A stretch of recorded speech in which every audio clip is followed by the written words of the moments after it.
Hey there, world! Welcome to Semi-Woo! Yet another episode. My name is Amanda, and of course I'm coming to you from Ecuador, and my beautiful co-host. I'm Heather. I'm still here in the great Pacific Northwest. Last week, I shared my experience at a 10-day silent meditation Vipassana retreat. And while I was up in that prison/heaven, you'll have to watch the episode, have to listen to it to know why I said that. While I was doing that, my girl Amanda was up in an ayahuasca ceremony down there in Ecuador. So I got to get the details on this. Yes, it was intense. It definitely has been quite a while since I've taken ayahuasca, and everything that happened around that retreat and going into it and the healing I received was pretty phenomenal, to say the least. Definitely. So it's a good story. So I hope you guys tune in. Ayahuasca like every day there in Ecuador, I assume. Sometimes it feels like it. No, so the retreats that I am the assistant manager at Gaia Sagrada, Ayahuasca and San Pedro retreats here in beautiful Andes Mountains of Ecuador. As a little plug. So we have about 14 times a year, we have 12-day retreats. During those 12 days, we also have some people who are staying for the first 7 days and some people who are staying for the last 5 days. So you can attend a 5, 7, or 12-day retreat. And during these 12-day retreats, the guests drink ayahuasca 3 times, and they drink San Pedro also 3 times. They're combined together in the sweat lodge. So I used to work here back in 2016 with Heather. Heather was the head of the kitchen, and I also was the manager then. And I also was kitchen crew 2016 kitchen crew. I also was a guest back in 2015. So I originally came as a guest, and I ended up loving it, and here I am today. So you would think, and actually a lot of guests that come here think, that I drink ayahuasca like 50 times or something, right? Because I'm here all the time, and like we all drink it. But I had such a crazy, nauseating, painful experience on my second, or I guess third time drinking when I was first here, that I just never drank it again. And I used a bunch of excuses. I really loved San Pedro, which is the cactus medicine. And so I always would work with San Pedro, and I would always do the San Pedro ceremonies. And I would say, I'm too tired for ayahuasca. I don't really need to. I don't have the money, whatever it was. And I would always sign up, but then I would make excuses to not drink it. And so that happened again this time. Like even the first few retreats, I signed up. I'd have a cold. I don't feel good. And I'd always make an excuse to not do ayahuasca. So it was just getting to the point of being ridiculous, where it's like, I'm teaching about this medicine. I'm talking to people about it all the time, and I'm too afraid to do it. It's stupid. And so I finally said, okay, I have no excuses this retreat, and this was this last previous retreat. I have no excuses. I'm doing it. The awesome shaman who sings beautifully is here. So I decided to do it during the second ayahuasca drinking, which is toward the middle/end of the retreat. So I got to know the guests really well. It was a group of very outgoing, outspoken, talkative people during this retreat. And what happened was about 3 days before we were all going to drink, we had separated the men and the women to do like a men's circle and a women's circle. And Jerry was leading the men, he's the manager here, and I was leading the women's circle. So it was this really beautiful thing, and we got to do like, pull our tarot cards, and we did face masks that we made here with, like avocados, and it was like this awesome, beautiful night together. And so toward the end of the women's night, we said, hey, we're just going to have a sharing circle, if anyone would like to share how they're doing in the retreat, or whatever you want to share, you're allowed to share it. So during this sharing circle, it came about through about like 4, 5, 6 different women that they felt that there was this very strong male masculine presence at the retreat, and that the men were talking a lot. They were disturbing the ceremonies. There were some specific instances with like specific people that were unacceptable, to say the least. And this kind of came as a surprise to me. I knew that one person had been dealing with this, and she kind of had a history of trauma with men, and so we were dealing with her on an individual basis. But when I heard it from the whole group, it was totally different. Oh. And coincidentally, I have been going through very recently a lot of bubbling up of my own trouble with masculine energy. Not only based on my experiences with men and kind of like the harsh dating life of New York, which I'm sure you guys have heard about in our other episodes, but it will cause trauma. yeah, it'll bring you down a few notches. But also being in South America, where it's like we're back in time, and everyone you meet, every man you meet when you're in town is like, where's your husband? Why aren't you married? Where are your children? Which, the underlying question is like, you're a useless piece of shit if you don't have these things. Mm-hmm. What's your identity? If not wife, mother. Yeah, so you're just a person. Like they don't a vagina get it. There. Yeah. But it's not for anything. Right. What does it do? Then what does it do? And what would you say your vagina does here? It's so true. They get so confused. So, at first, the first few times that happens, you can kind of laugh it off. Oh, it's their culture. It's their, it's their this, it's their that, it's their this. But after a while, you just get tired of stuffing it down, and it just gets tiring, I think is how it is. And again, that's like kind of, I guess, what people consider like casual misogyny, where it's at the outside world. Like I remember my taxi driver who drives us up and down the mountain was like, oh, those are just questions. And I was like, you don't get to have an opinion about this, dude. Like, you're a man. Yeah. And I said, what if I said to you every time I saw you, where's your wife? Does she know you're out? Does your wife know you're here? Yeah. Does she know you're out driving? It's just that thing of like, it's kind of like someone saying like, where's your owner? Do they know you're here? Mm-hmm. And anyway, so I stuff it down. But it happened to be coming up a lot in addition to a bunch of other things with this group. And so the group said, okay, well, let's talk about this together. What do we want to, what can we do about this? Should we talk to these people individually, which we had talked to some of them individually. And again, a lot of it was like very casual stuff where most of the time we just brush it off and we say like, oh, it's just a joke. Or one of the guests had said like, oh, I was having a really hard time with ayahuasca. And then I looked up and I saw the firekeeper's butt, who was a woman, and like everything was fine. And everyone's like, oh, it's so funny, you saw a butt. But like that doesn't make someone feel good who's in ceremony. It's like everyone's staring at their ass, I don't know. It was just a few things that had built up like this in addition to some a little bit more severe things. So as the leader here and as a woman, I was thinking like, these women were pretty upset about it. And they're like, we're so sick of just like being quiet and stuffing it down and not saying anything. And because at first we're like, maybe we should just like give them their space. And then they're like, we're tired of doing that, and what was interesting was this was a reflection of what's going on in the world, right? Like this small group of women and like, how do we deal with this? Like, how do we assert ourselves in a loving way, like these are our brothers, like these are our family, these are people who are also on a healing journey.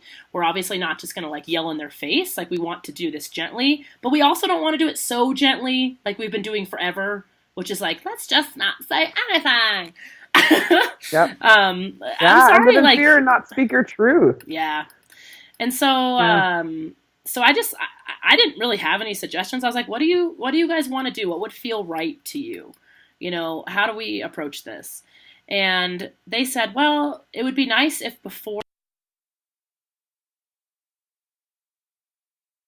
an opportunity to, kind of voice this in a gentle way and have like a meeting and, just say it like that we want to all support each other. And a big part of it too was just that a lot of people were being very noisy and disruptive. And it was a very disruptive ayahuasca ceremony, the very first one. Like people were out in the grass, people were talking, it was just not how it was supposed to be. It's supposed to be so much more peaceful than that. So they said, let's just talk about that in general, and that's everybody. So time comes on Sunday to have this meeting, right? And I was like, I'll lead it, but I'll let you guys say whatever you want, etc., etc. So we have this meeting, and I initially started it by saying, hey, you guys, I just want to remind you of a few of the core rules here in any ceremony, which is, staying to yourself, being quiet and respectful of the space, not having long, lengthy conversations, and just going internal and being inside yourself. And those are really important. And I just want to stress, that we have the next two ceremonies are really beautiful. Everyone's like, okay, great. So then I said, I'm going to open it up to Michelle or whoever wants. Michelle was an older woman, really, really smart PhD. And I said, I'm going to open it up to them. So Michelle kind of just said, we felt that there's a little bit of an imbalance with the masculine and feminine energy. And we just love, we love you guys so much, and we love our brothers, and we really want to create like a peaceful space. And it was just, honestly, the whole meeting was like really peaceful and positive. And one other woman spoke, and she said, we need men to be our, what's the word she used? Our allies. She goes, we need men to be our allies. We need to be connected. Like men and women, we need to like be allies for each other instead of like men versus women or whatever it is. And one guy raised his hand. He's like, what do you mean by that? And she's like, if you're in a group of guys and someone's talking badly about a woman, like speak up for them, and hold other men accountable. Don't just wait for women to hold them accountable. And everyone agreed, and yada yada. And she's like, and we just love you guys, and we've had such an amazing time, and we're excited for tonight, etc. Cool. Meeting's over. Now here's where things go slightly a little bit wrong on my part, I will admit. Hindsight. I had forgotten that one of the things that at the end of the meeting, the women of the women's circle, they're like, what if we just did like we did in the Sweat Lodge, where all the women get to sit on one side and all the men get to sit on the other side, and we can just all be sisters and have like a sisterhood ceremony. And everyone's like, yeah, I want to do that. It would be so nice. So I should have brought that up to the group, but the group had already started to like stand up. And I was like, oh, by the way, all the women are sitting together tonight. And, we want to have like a sisterhood and just kind of like sit with each other on one side of the loka, the ceremony space. No one seemed to have a problem with it. They're like, okay, it's fine, whatever. Except for a few dudes who will remain nameless. Wait. Of course. Needless to say... You're like, oh, now you want nameless? Come on. I know. To no one's surprise, it was older white men. And the younger men had absolutely no problem with it. They're like, oh, thank you for voicing that. Like, we want to support you. It gave me hope for like the younger generations of like understanding where we were coming from. There was one person who didn't even attend the meeting, who was just very upset about having to move like his space because he had been sitting there the whole time, meaning one time. I was there once. One whole time. So this turned into like kind of a shit show, honestly, because now all of a sudden there was going to be 3 people who were not coming. They refused because we were separating the men and the women, and how dare we? And we feel left out, and you're pushing us out, and this is wrong, and I can't believe in who. I was asked in my face, who are you to make this decision? Who are you to have authority? And I was like, oh, I'm the manager here. Did you not get that? Or no? Okay. Hi. Yeah, I know. And it was just this, it was such a challenge for me, because when I heard this was happening, I get this phone call, and it was 45 minutes before the ceremony. Keep in mind, this was like my first ceremony in 3 years. I was going in, I wanted to be in a good headspace. Wow. And all of this was going on, and they're like, you need to talk to these guys. They're not going to come to the ceremony. They're really upset. So I had to look in the mirror and say, my first instinct, honestly, was like, I have to go apologize right now. I have to tell them I was way wrong. I'm so sorry. Please come to the ceremony. I apologize. Like, that was my first instinct. And then I was like, wait a minute. Yeah, like, I'm wrong. Yeah. Totally. It's my fault. I should never have thought that, that we women should get, like, have the power to kind of... Nope. That we could get one thing we possibly wanted ever. And that it threatens you in and that it's our fault that you're uncomfortable and threatened. Yeah. Right. And also, I'm sorry, what's so wrong with sitting with all the men if you guys are so perfect and awesome? Why can't you guys sit together and just be brothers? What's wrong with that? No, you don't want to? Oh, you don't want to? And they're like, you're kicking us out. I was like, where am I kicking you out to? You're in the same thing. Like, what are you talking about? I'm not kicking you anywhere.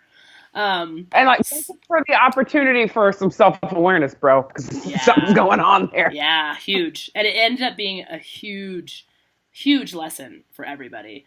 But yeah, these guys were so mad at me. They were so angry because, you know, and the root of it, I felt it was like, you, how dare you, younger woman, tell me what I'm going to do. That was the root of it. Like, I could feel it coming off of them. Wow. And so as I walked up to, like, first talk to them, I really had to pull my pistols out, dude. I was like, fuck this. I was like, we were so gentle compared to, honestly, what happened to a few people. Like, it was kind of bad. And compared to that, like, we went into this meeting so gently, like, we love you. We want to be your sisters and brothers. Like, pat it. We patted it so hard. Right. No one's in trouble. Yeah. Like talking to 5-year-olds, for real. And even then, they were still, like, raging pissed that we would dare speak up at all. And it was like, it was all the classic excuses, like, well, maybe this was other people, but it wasn't me. I didn't do it. It wasn't me. Why don't you talk to them? Right. I didn't do anything wrong. You know, like the hashtag, like, not all men. Like, not for a second can you take any responsibility for, like, the group feeling. Right. It was like, you should talk to them, and what you should have done is take the person who had a problem and then sit them down with the I was like, take the victim with the perpetrator and sit them in a room together? That sounds fun. Yeah. That sounds fun. And that's what you should do. A universal lesson and a beautiful platform to express, and just in general, and to learn about other perspectives. No. How about just that? How about that? How about, and here's where, and this is the thing, and so I just sat there with the three of them, and I held my ground, I held my space, and I said, listen, I admit that I should have made it more, like, democratic when to say that the men and women want to sit separate. Like, I should have let everyone kind of speak about that. I admit that was wrong. I totally admit that. Everything else I have no problem with. I wasn't painting a big picture of everyone was wrong. I was trying to be, express what, again, none of this came from me. I was just the one that was, like, expressing what all the women had said to me as the leader. And, right, which is your job as assistant manager to manage. Right. Like, I'm doing my job. And they were like, we just feel like, pushed out, and we just feel like you're painting a brush of all of us, and we just feel like we don't have a voice. And I go, you guys, the feeling that you're feeling right now, every woman has felt almost her entire life. So now you know what it feels like. There you go. Oh, they were pissed. They were pissed. Oh, you're saying that you're trying to get back at us? And I was like, nope, I'm just saying now you know how it feels. I'm not trying to get back at you. Now you know how it feels. And sit in this moment. How do you feel right now? Does it feel good? Do you feel unheard? Do you feel misunderstood? Do you feel left out? Do you feel not acknowledged? I'm trying to tell you, it's not, they always think it's a thing of, like, there's your punishment. Right. It's like, no, here's a chance for some awareness. Like, this is what we feel on the regular. It's ingrained in our DNA. Yeah. We operate as if this is okay every day. And we've had a big bout of self-awareness in our country and in our world right now. Now we get it.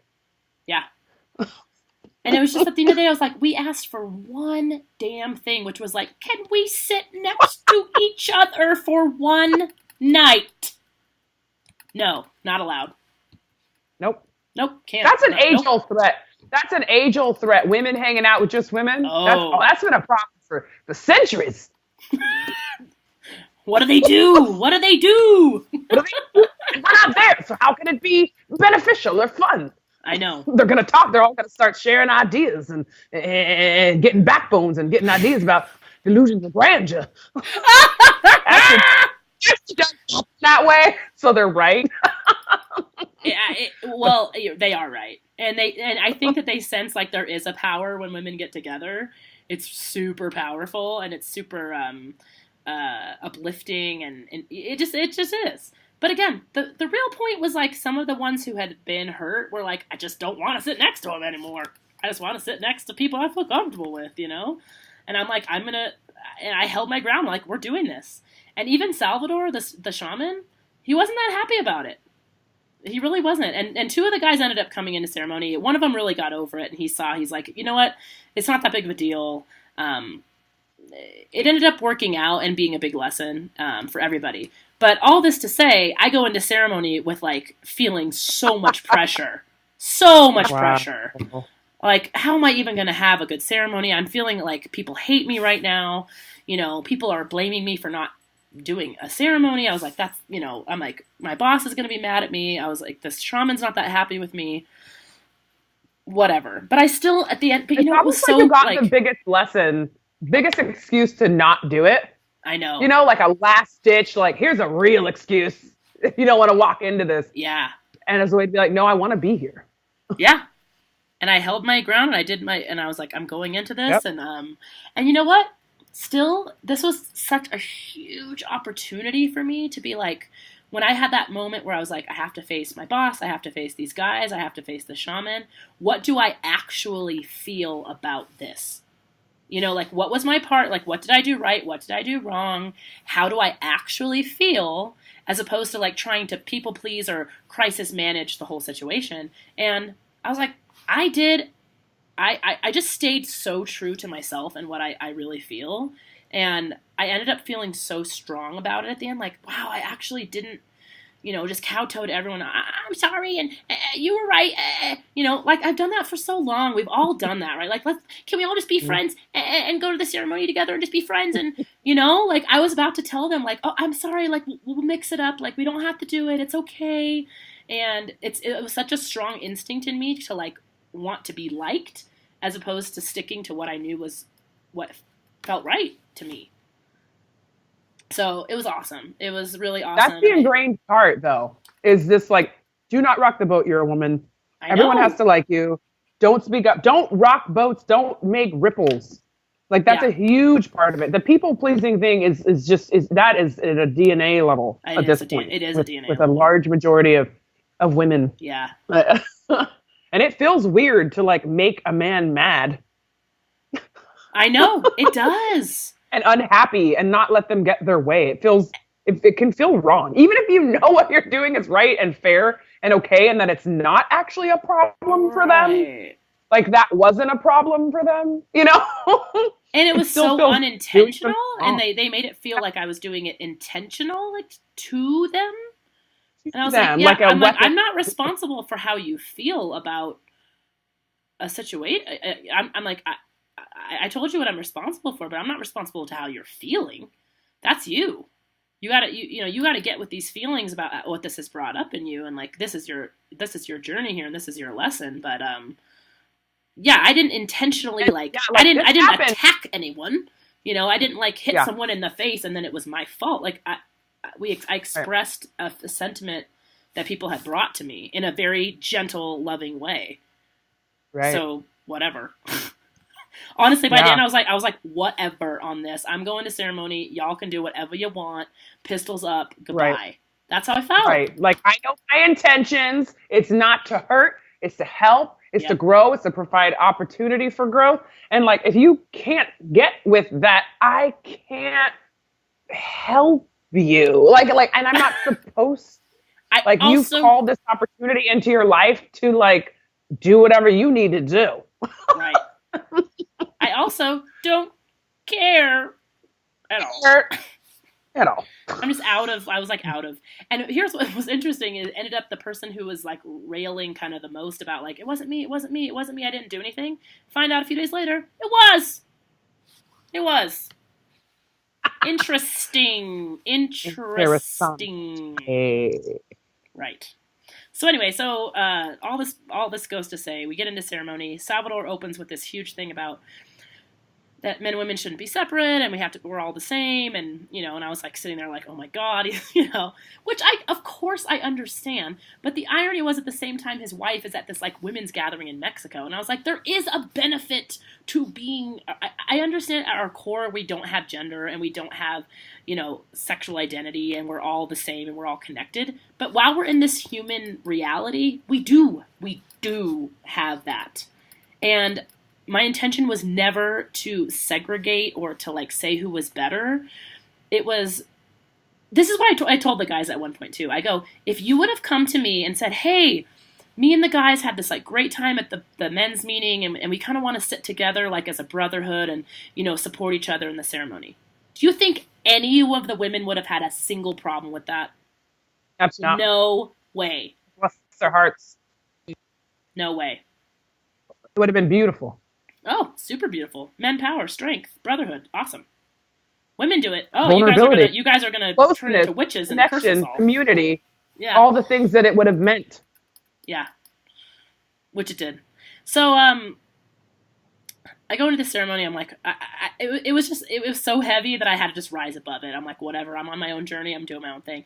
But the irony was, my intention, even before all this happened, of going into this ceremony, was to heal my like trauma with masculine, and to not be, because I noticed that a lot of the only real like strong anger I still have in myself is toward like this kind of leftover misogynistic ignorance.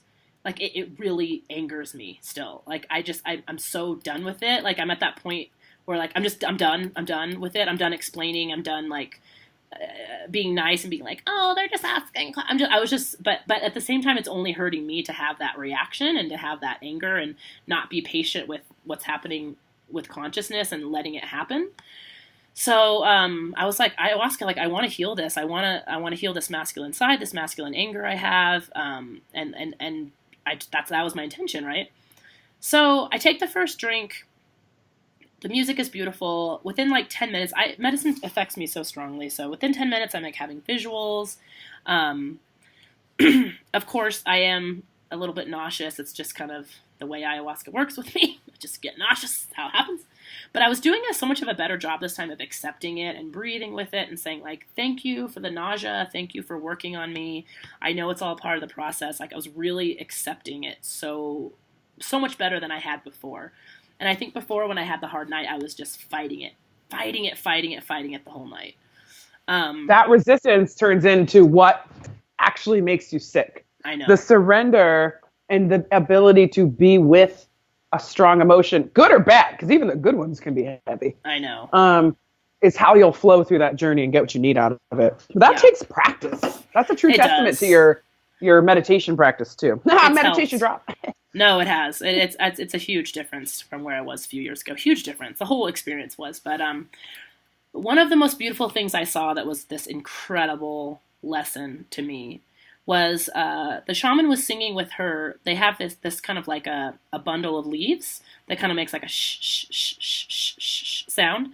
It's really beautiful. Oh, yeah. And so as she was shaking the leaves, I was seeing shoot out from the leaves like these layers of creation. Like every time she shook the leaf, it was like whew, and it shot out this like vibration of energy. And I asked ayahuasca, and at this point I wasn't really necessarily with ayahuasca, but I was kind of like telepathically asking questions, as you do. And I was like, wow, what is, you know, like what is that? Like what are those like lines of creation? And she said, every movement, every word, every sound, every breath that you make is creation. Everything. There's no such thing as not being a creative person. You could sit in a room and do nothing and you are creating. And it was like, this is how the universe expands. This is why everything exists, because it starts with like a movement of your hand, a movement of your breath, a word, a thought. It's all creation. So even if you're thinking, oh, I'm not being very creative lately. Yes, you are. Everything you do, everything. And so like, that was like the basis of like manifestation, is like, you're always creating. You don't just go through a period where you're not, because that is more. Like it was such a heavy responsibility. I was like, oh my gosh, like every thought, every movement, every word, you know? So it was like, because this was just like shaking a leaf, and it was creating, and I saw it. I saw the vibrations. So the first, beginning, I was like listening to the music. It was a super beautiful ceremony. Why does the shaman? She's just insanely next level singer. And I'm having these visions of Abby, my friend, who wants to be a shaman, and she's like creating, like braiding creation material together into this beautiful, and then sending it out as like love into the world. Gorgeous visuals. And I was just excited. I'm like, this is beautiful. I'm so glad I'm having this beautiful ceremony. Then shot 2 comes around. And I've never drank more than 1. So the girl next to me, I'm like, oh, maybe I'll drink a half. I don't know. The girl next to me, Shayna, who was awesome, she's just like, let's do it. And I was like, okay, fuck it. Let's do it. So I take a whole shot, right? And I was like, I'm feeling fine. Like, I'm going with it. I'm feeling good. I'm having a little nausea. No big deal. NBD. About an hour goes by, still feeling good, having the little light visuals, peaceful, like enjoying the music. The ceremony's beautiful. And then it's just like rocket ships, skyrockets in flight, dude. Sky. I was just like, you came to play. You came to play. Yeah. She's like, I'm ready for you. Like, it was her the whole time. She's like, I am here. We're going. And I was like, okay, let's go. Oh my gosh, dude. I was crying. I was laughing. I was yawning. I was doing every single purge and energy release that like ever existed. It was so beautiful. All of the things. All of them. Except for I wasn't purging or going to the bathroom. And so I was like, is this me? Like, I kept grabbing my bucket because I was like, I'm not going to be embarrassed to purge. I don't know why I have never purged before. And I'd always tell people, like, I don't purge for some reason. Or I don't, purge in my bucket. And she was working on my stomach. She showed me, like, here's where you're holding this stress. Here's where you're holding this. Like, so much specific information. So much information. Then we get done with my body for a minute. And she starts, I ask her what her form is. I'm like, what do you look like? Who are you? What are you? Because I kept thinking as a skeptic, like, is this just my subconscious kind of coming to light and not having a lot of blocks and maybe like showing me? And she was like, no, I am not you. I am something else. I was like, all right. And so she showed me first, like, she was a goddess. And then she would turn around and be like a crazy pineapple with bloodshot eyes and a weird clown smile and all, like so many different forms. And it was, at first it was kind of freaky, but I was also laughing because I was like, what are you doing? And I asked her, I was like, what are you doing? She was being so silly. Like, she was being so silly to me. And I was just laughing and laughing. And she goes, first of all, I'm everything. Like, I'm not a form. I can be whatever I want. And secondly, she's like, thank you for letting me show you this side of me, because if I were to show this to other people here, they would get really scared and they would kind of go to a dark place. But she's like, but you love comedy and you love laughing. And so I can be, and then she would just turn into this. It was kind of like freaky faces. Yeah. But I thought it was funny because then I would laugh and it would transform into something really light. And I was like, oh, okay. Like, it was amazing. It was every unimaginable, crazy form of anything, just mixing and molding. And she was like getting joy out of doing it for me. It was so cool. That's so poignant, dude. It's the humor thing, because there's a lot of humor in those journeys. I know. I don't know the reason why one would have more humor than the other, but it is a saving grace. It's a healer. Like, if you can laugh at something scary or not, it doesn't have control over you. It doesn't. You just can be with it and see it and like distance it from affecting you or in, like, thinking that that's who you are.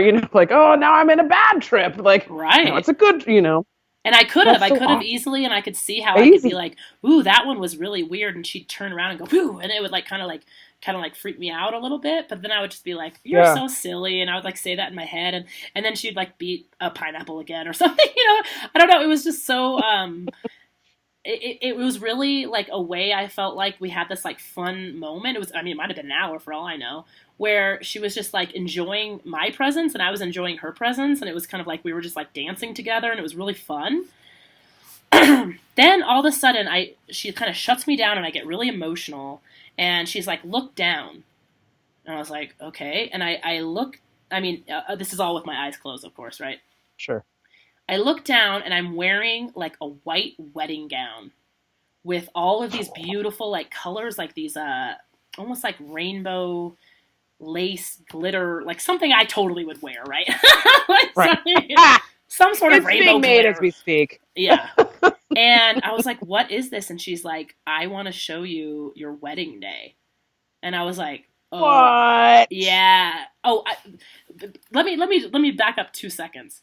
For like a good hour, she was taking me through these memories of these old past traumas with guys, and then showing me, like, she goes, look at it, look at your part, and then like breathe it away. And she just like literally went like, it was like 2 breaths, and you move your hand and it was gone, and it disappeared. And she's like, you don't have to sit here with every past memory and go, oh, why did he do that? He was mean. Why, when did no, you look at it, and also she's like, look at your part in this. She's like, you weren't innocent in this.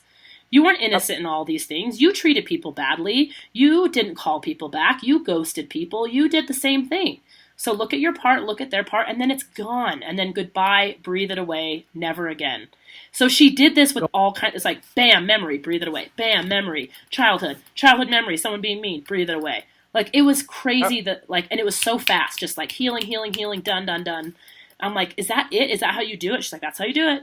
And it's gone. You got your like clipboard out. You're like, daddy issue. She's like, all right, here we go. You're like this. Wait, boyfriends. Keep it going. It was great. It was so great. So after I did that work was when this whole wedding thing came up, and it was so visceral and it was so real. And I was like, oh my gosh, are you showing me like my husband or this? She's like, I want to show you like your wedding day.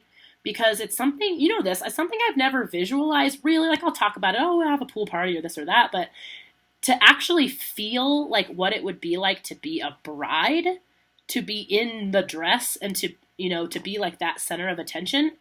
It sounds crazy because most women I have never pictured that. Like, me, myself being the bride. I haven't. And I'm like, oh my God. And it was this beautiful, like, Twilight Mexican ranch giant, and my friends and family were there, and like Salvador was there singing, and I was like, totally. And I woke up after the trip, I was like, how much Salvador cost for weddings, dude? I gotta get in there. Let me get a booking, bro. I gotta book them up. Calendar. And she showed me my husband's hand. Because I was like, do I need to worry about like who is my husband or this or that? And she showed me his hand. We were kind of holding hands, and I felt his comfort. Like, I felt his love and his like comfort around me, and just she gave me the feeling of being a bride. That's all that means. It was so incredible. It was so beautiful, and I was like twirling around in my dress, and everyone was there. And my husband's hand was like kind of a dark-skinned-ish hand. That's all I really saw. I couldn't tell if it was like a black guy or a, South America. Who knows? Doesn't really matter. But I felt what it felt like to be in that relationship, and that's what I haven't been able to do since I've been single for so long, is to feel what it would feel like to have like a husband and be a wife. And I know that the only way you can manifest things is like if you feel it first. And so she's like, I'm just going to help you feel it. It was beautiful. And like, what was that? Because I've been kind of cultivating the feelings that I think that one thinks they'll have when they're in a relationship, and support and understanding are the cornerstones. Yeah. And just this release. And so I was crying when this was happening, like these beautiful release tears. And she goes, why don't you ever cry with anyone? She's like, you never let anyone really see this vulnerable side of you.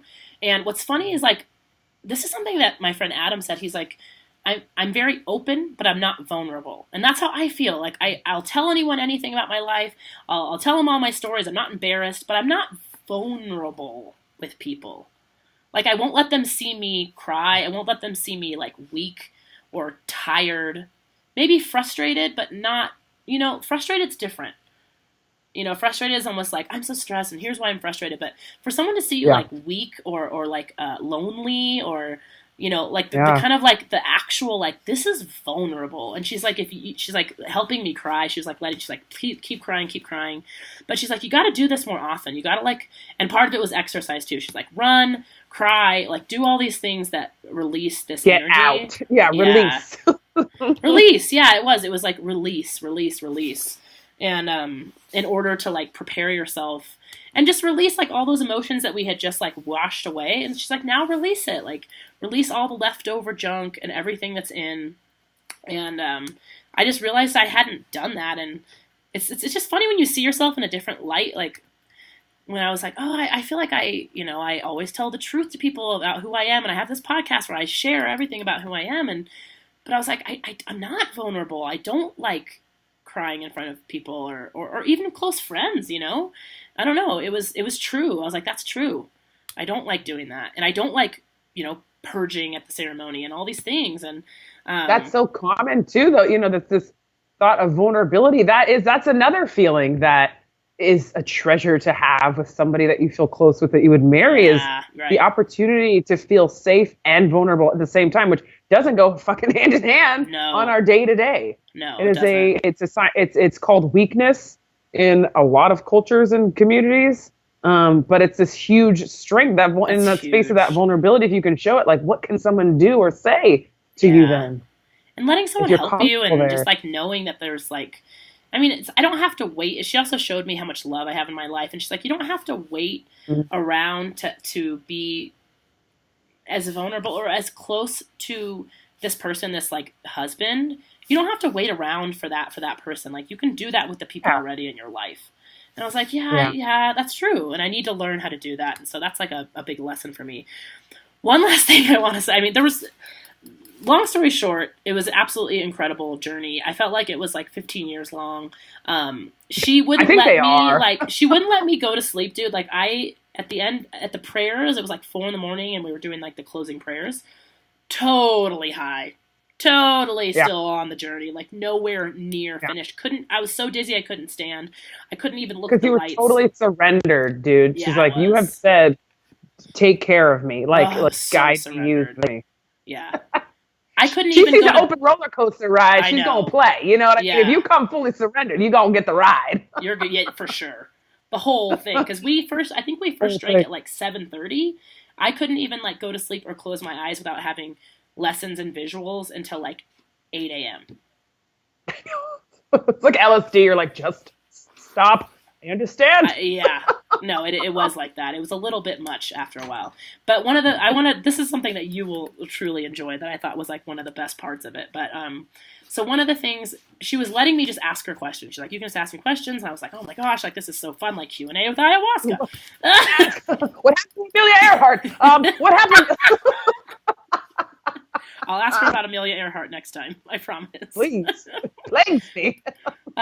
So I asked her, I was like, I've never had a spirit animal, or I've never felt like I've, like, oh, I'll see a butterfly here or there, or like, oh, I like, dogs. But I was like, I've never had one. I've never like felt like I've had a spirit animal at all. And like, can you tell me about that a little bit more?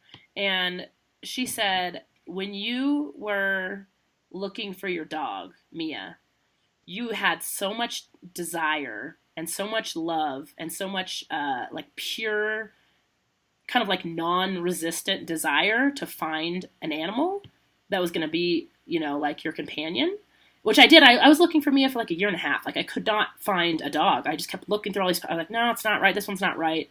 And she said, what you did with that desire is you manifested almost like a mythological creature into existence, and that is Mia, and Mia is your spirit animal.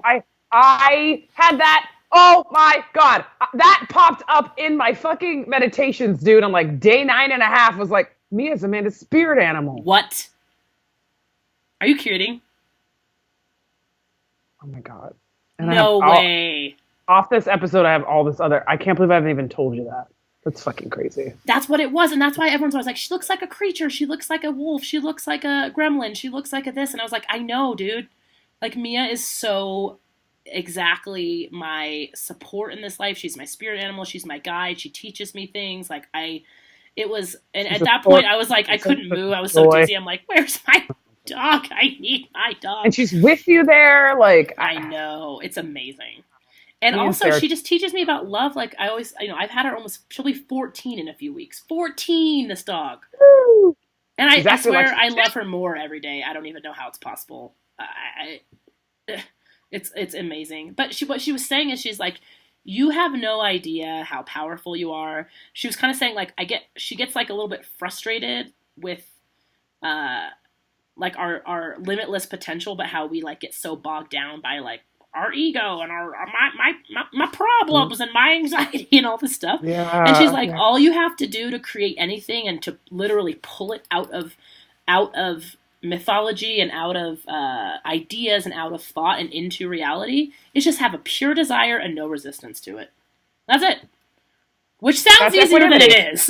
Like awareness and balance. That's Vipassana is like awareness of what's around you, what you want, how you respond, your five senses, your six senses, and then stay balanced in the space of that. Yeah. So easy. Yeah, right. And it's kind of like want it, but then don't want it. It's a practice. That's what I said. It's not something that, like, in the human time-space reality, that doesn't happen naturally. That happens on the other side naturally. Right. In this time-space reality, it's something you have to work at and cultivate. It's the journey, man. It is the journey. Gosh. But, like, oh, man, what a trip. What a trip. And then at the end, I was like, wow, I haven't purged. And I go up to the bathroom and it's like total poop. And I was like, oh, there's my purge. Just pooping it all out. That's great. Thanks for I didn't even have to go to the bathroom the whole time. It was nice. So then they were serving fruit. I was so dizzy I couldn't even walk. Someone gave me like a little plate of fruit, some pineapple or something. I eat one bite of pineapple and I was like, time to purge. I get a bucket. Yeah, I get a bucket and it just was like the purge from all purge, dude. It was like 10 times in a row of just like you see in movies where there's basically like a spout on the side of their face, just like it's just never ending. It's like a Family Guy thing. They like the non sequitur joke. It just keeps going and forever. Going and going. And people are like, "Are you okay? Are you okay?" Everyone was out of the thing.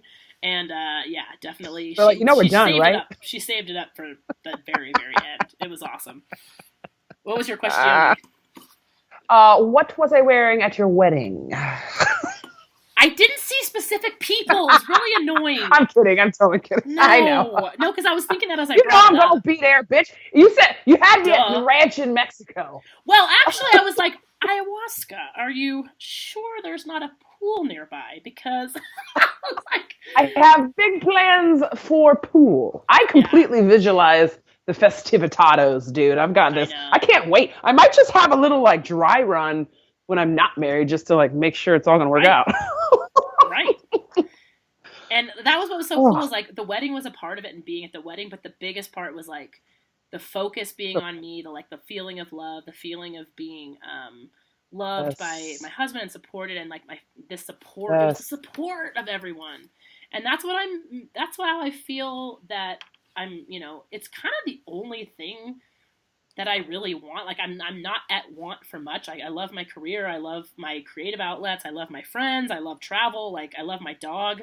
The support of this life, like through a partner, is pretty much the only thing I'm really at any sort of a want for. So seeing that was awesome. Kind of like a roll dog. Like I want to ride with somebody that is constantly teaching me and inspiring me, and do this because I love doing it, and I could do it alone to the end of damn time. But I think it'd be fun. I think it'd be a challenge for me to incorporate that, and whether it's for a lifetime or for some time. I've been given the gift of some great partners and friends and stuff like that. Right.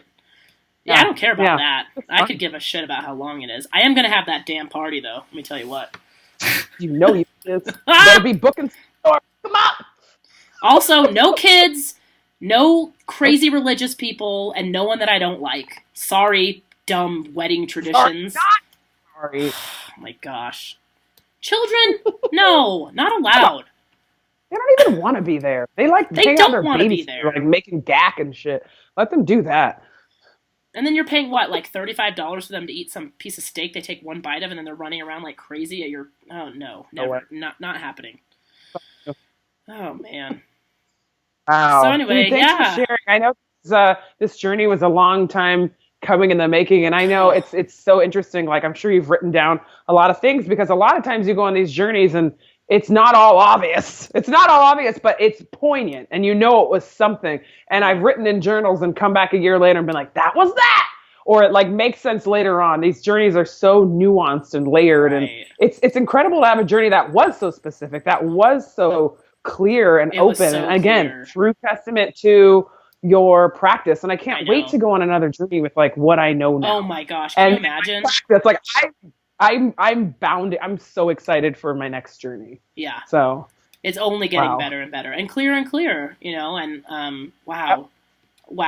And more official, like useful, because you should go into those journeys coming out with some really great stuff to work on, homework. Yeah. Like I got a lot of homework. A lot. Homework. Yeah. Yeah. Really specific people. Like early in the morning, it was like 6:30. I'm like, what now?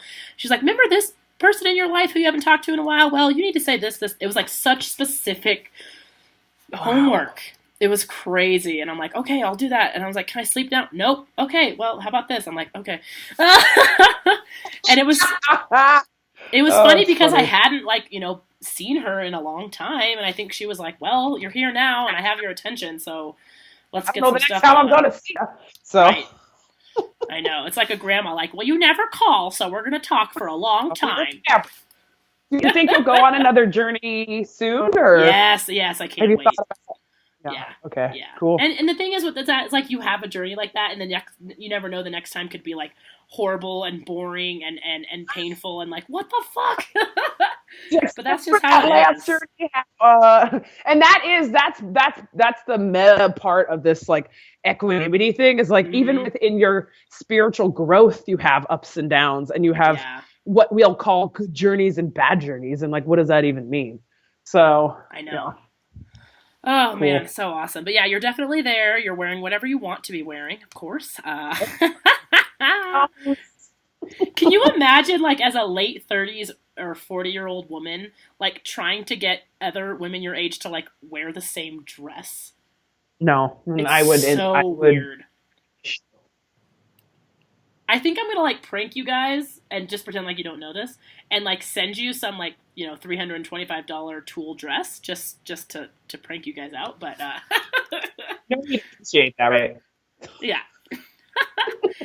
All right, guys. Thank you so much for listening. If you want to know more about ayahuasca or San Pedro, definitely check out our blog, our Instagram. You can check out Heather at Well Awake and Amanda at The Buena Vida on Instagram. We're always posting all kinds of stuff about our meditation journeys and our plant medicine journeys and just all the freaking journeys we take, man. Freedom and engage, because a lot of these, if something's like resonating in you or it sounds interesting, like emails, we're open books. We are still learning ourselves, and we can get you to the right place and the right books or the right, you know, admissions forms that you need to get to. So it's these are these are like experience. We've experienced them and they're good. So it was well with my soul.